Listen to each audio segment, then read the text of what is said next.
พูดดีต่อประเทศไทยจนคนไทยบอกว่าเอาสัญชาติไทยไปเด้อคำนี้คุณรู้สึกยังไงบอกแบบนี้ก็เคินน่ะแหละว่ามันก็เกินไปเบาดีก็เป็นสีแก่ปากเนาะเบาดีคนก็หักเบาหายคนก็สร้างเพ้อปากแตกโอ้ยขัดสันคอยตอเนี่ยเพิ่นจังว่าจาเห็นบอกว่าจานี่มีดีหลายอย่าง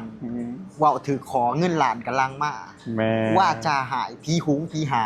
ไผๆก็บ่อยากแนมได้เบิ่งหน้าเลยไกลๆกับเราซะแม่นแหละเนาะบอกเรื่องว่าเบาดีจนคนไทยอยากให้สัญชาติไทยบอกตรงๆด้วยว่าได้ยินคำนี้ก็ซาบซึ้งในหัวใจแหละบอกเลยว่ามื้อแรกนี่คือสินอนฝันหวานไปเลยบอกวันนี้เนาะเอาง่ายๆซะบ่จำเป็นต้องขนาดนั้นก็ได้เนาะเพราะว่าสัญชาติไทยมันบ่แม่นเรื่องง่ายเด้มันบ่ได้ว่าสิมาแลนเอกสารขั้นตอน1 2ขั้นตอนน่ะก็ได้มันมีเงื่อนไขหลายอย่างขนาดบางคนนี่มีพอเป็นไทยแท้ๆก็ยังใช้เวลาระดับ20-30 ปียังมีคนลาวเฮา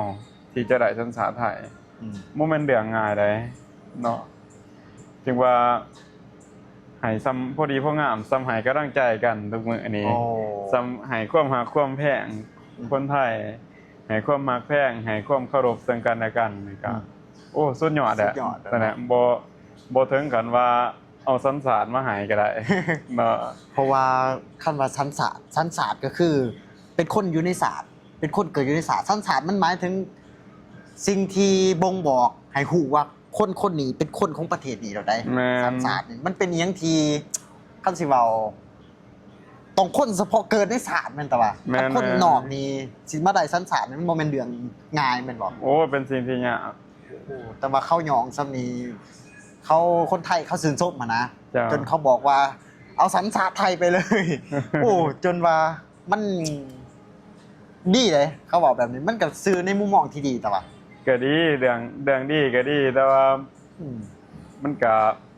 ยิ่งใหญ่เกินไปนะเฮาก็รู้สึกแบบว่าเกินถึงสิว่าเป็นอะไรสิซะหัวใจเป็นลาว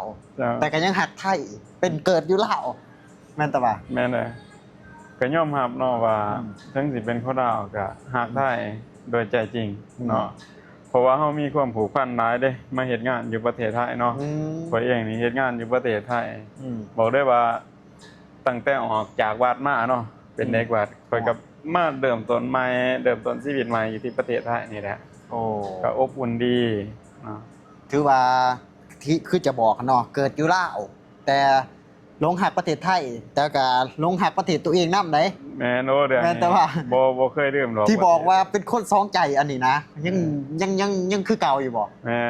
ยังสองใจย่อมเป็นบ่ย่อมเป็นคนสองใจเพื่อลาวกับไทยโอ้ไผสิว่าจังได๋ก็ยาแม่นบ่แม่นไผสิว่าจังได๋ก็ยานะเฮาฮักทั้งสองประเทศเด้เพราะว่าประเทศเป็นมิตรภาพกันอยู่แล้วเนาะบ่จำเป็นต้องกีดกันนะขนาดนำโค้งมากีดกันมาง่ายยังกีดกันบ่ได้ยังเฮ็ดสะพานไปหากันข่อยผู้เดียวสิมากีดกันเป็นไปบ่ได้แต่ก็บ่เคยมีความคิดอีกว่าจะกีดกัน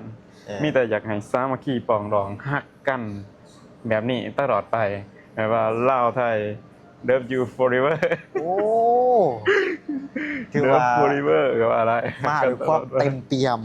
ถึงความรู้สึกความปิติยินดีจ้าแล้วคนไทยที่ว่าให้กำลังใจเนาะในคลิปนะแล้วคือเฮาเฮ็ดคลิปลงไปเกี่ยวกับว่าไทยลาวพี่น้องกันนั้นคนไทยมาขอบใจจำนวนหลวงหลายขอบใจเด้อขอบใจเด้อขอบใจเด้อคนลาวข่อยก็หาประเทศลาวกันโอ้คำขอบใจนี่ล้นเหลืออีหลีจะแสดงความขอบใจยังขึ้นต่อกับพี่น้องที่เขามาคอมเมนต์แสดงความขอบใจต่อคนไทยก็คือในฐานะเป็นแรงงานลาวคนหนึ่งอยู่ในประเทศไทยจะบ่มีวันเนรคุณแผ่นดินไทยเนาะ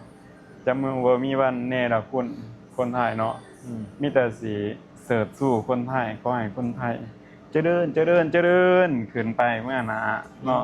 ทุกอย่างในประเทศไทยมีแต่ความเจริญให้คนไทยอยู่ดีมีสุขมีแต่ความสุขเนาะแล้วก็มาต่อเรื่องสัญชาติเนาะ ก็คือดังสันฐานบ่แม่นเว้าดอกไผก็อยากได้ อ๋อ แต่ด้วยความที่ว่ามันบ่แม่นเรื่องง่ายเนาะก็เลยบ่มีผู้ใดได้ไปง่ายเนาะแล้วข้อยเองคนหนึงข้อยก็อยากได้คือกันนะ โอ้ แต่ว่ามันเป็นสิ่งที่ยากได้คือข้อยบ่มีเสื้อสายทางไทยเลยหั่นน่ะมีแต่หัวใจของข่อยนี่แหล้วผูกมัดฮักไทยหลายเนาะมีแต่ความผูกพันนี่แหละความผูกพันของข่อยมันบ่มีพอเป็นไทยบ่มีแม่เป็นไทยเด้มันก็เอาบ่ได้ดอกภาษาไทยเนาะแต่ว่าซ้ำนี่ซ้ำเพิ่นให้ที่อยู่อาศัยให้โอกาสเข้ามาเฮ็ดงานซะนี่ก็ดีใจที่สุดแหละภูมิใจที่สุดแหละเนาะถึงสิบ่ได้สัญชาติไทยก็บ่เป็นหยังเนาะแต่ว่าสำหรับผู้ที่ว่าอยากยกสัญชาติไทยให้ก็ต้องขอบคุณเด้อ บ่เป็นหยังได้ยินซ้ำนี่ก็ดีใจแหละเนาะซึมซับเอาอยู่ในหัวใจก็ได้อ๋อ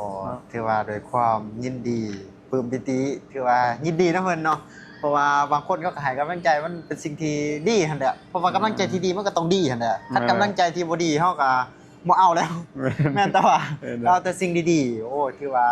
บาวแวดี้หรือว่าในนามใหม่ของเพิ่นเป็นทานมหาโงแม่นแต่ว่าที่ว่าได้แสดงความรู้สึกต่อพี่น้องชาวไทยหรือว่าพี่น้องชาวลาวที่ว่าเข้ามาในคอมเมนต์หั่นนะให้กำลังใจพร้อมเป็นกำลังใจให้กับบาวแวดี้กับทานมหาโงชื่อของเพิ่นเจ้าเป็นนามสายาเด้อนามสายามหาโงก็คือเป็นมหาแตะกอนบ่หรือว่าจังได๋เป็นมหาบ่หรือว่าเป็นมาจากวัดบ่หรือว่าจังได๋อยากจะบอกว่า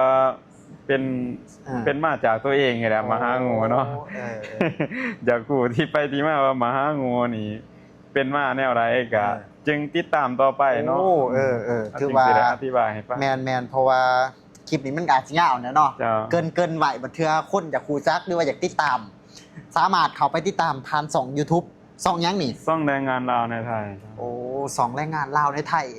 แล้วก็อย่าลืมติดตามบาวจีมเลาะถามในเด้อพี่น้องเด้อพี่น้องชาวไทยพี่น้องชาวลาวที่เขามาเบิ่งคลิปนี้จนจบฝากกดไลค์กดแชร์กดติดตามเป็นกำลังใจหรือว่าคอมเมนต์แลกเปลี่ยนซึ่งกันและกันมีหยังอยากเว้าอยากว่าคอมเมนต์ลงได้เพราะว่าเฮาจะไปนำอ่านแล้วก็นำตอบแล้วก็มีประเด็นใดที่น่าสนใจก็มาพูดคุยเว้ากันเนาะสำหรับคลิปนี้ก็ต้องกล่าวคำว่าสบายดีสวัสดีครับขอบคุณครับ